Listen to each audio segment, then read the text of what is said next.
От 11 ноември до около 4 месеца напред ще усещаш влиянието на ретроградния Юпитер в Рак.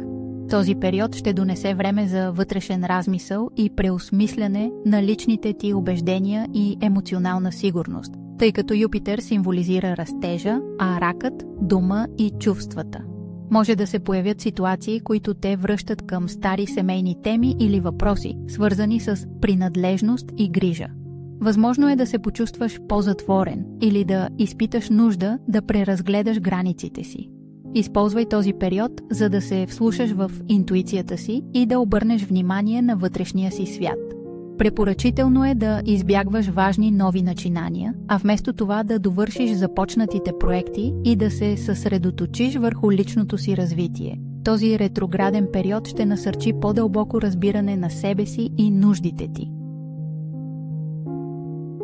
Щастлива съм, че си тук. Харесването и абонаментът ти ще ми дадат още сили да творя.